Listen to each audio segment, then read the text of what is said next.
60 kg di caviale si trovano solo alla tavola di uno sceicco e invece eccoli qua.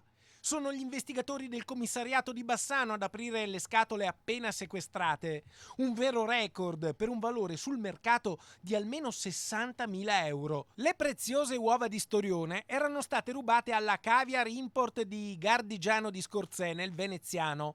Un furto invisibile messo in atto silenziosamente a più riprese pochi mesi fa tra il 15 e il 20 dicembre dell'anno scorso.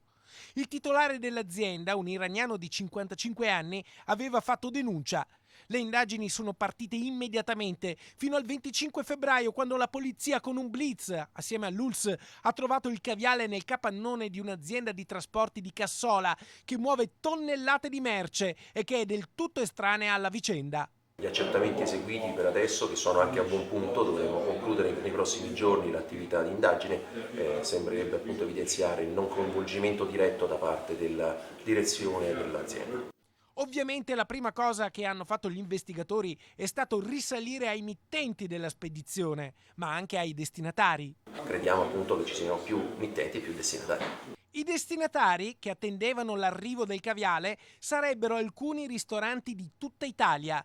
Adesso la polizia sta cercando altri 20 kg di uova di Storione che non sono ancora stati ritrovati. La prossima fase di indagini appunto che volgerà alla conclusione è di evidenziare innanzitutto chi ha ricettato questo quantitativo ingente di caviale e eventualmente anche chi ha rubato il caviale.